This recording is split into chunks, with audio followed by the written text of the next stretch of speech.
Assalamualaikum warahmatullahi wabarakatuh.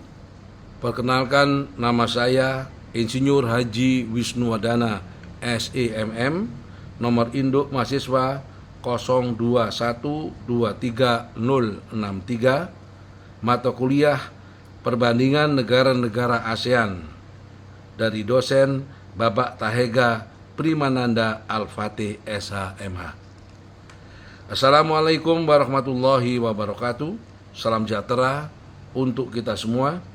Pada kesempatan hari ini saya akan menjelaskan atau mereview satu artikel ilmiah perbandingan aturan hukum tentang tindak pidana perdagangan orang di Indonesia dan Malaysia oleh Safrin Aldi.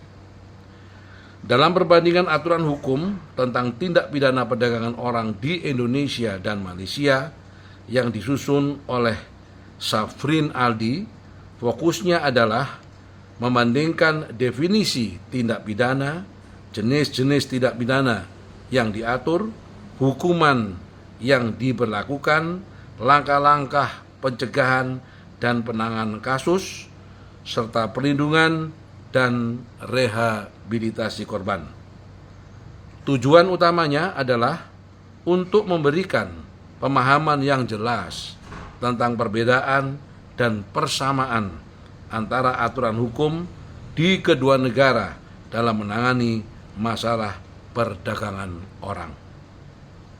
Dan untuk soal yang kedua, apa kiranya yang menjadi objek artikel ilmiah tersebut, di mana di dalam perbandingan aturan hukum tentang tindak pidana perdagangan orang di Indonesia dan Malaysia oleh Safrin Aldi adalah definisi tindak pidana yang digunakan dalam undang-undang kedua negara untuk mendefinisikan perdagangan orang. Jenis-jenis tindak pidana seperti pemaksaan kerja, pengangkutan ilegal yang diatur dalam undang-undang kedua negara. Hukuman yang diberlakukan di kedua negara seperti hukuman penjara atau denda, dan langkah-langkah pencegahan serta penanganan kasus seperti mencegah perdagangan orang dan menangani kasus yang ada, termasuk proses penyelidikan, penuntutan, dan pelaksanaan hukuman, serta perlindungan dan rehabilitasi korban seperti bantuan medis dan bantuan hukum, reintegrasi ke masyarakat.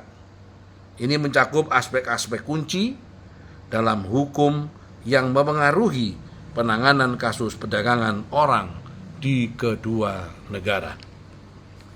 Kemudian untuk soal ketiga, perbandingan aturan hukum tentang tindak pidana perdagangan orang di Indonesia dan Malaysia melibatkan analisis perbedaan, persamaan, kelebihan, dan kekurangan dalam beberapa aspek, seperti definisi tindak pidana, jenis-jenis tindak pidana, hukuman yang diberlakukan, pencegahan dan penanganan kasus, serta perlindungan dan rehabilitasi korban.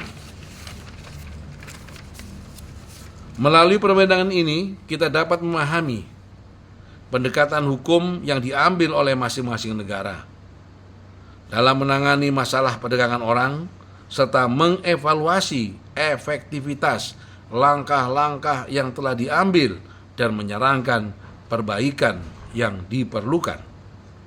Dan dengan mempertimbangkan perbandingan tersebut, kita dapat memahami bagaimana aturan hukum tentang tindak pidana perdagangan orang di Indonesia dan Malaysia berbeda.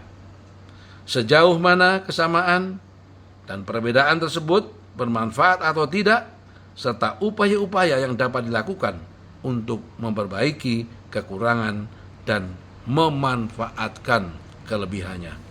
Demikian kurang lebihnya. Saya mohon maaf. Wallahu muwaffiq ila aqwamit thoriq wa minkum. Wassalamualaikum warahmatullahi wabarakatuh.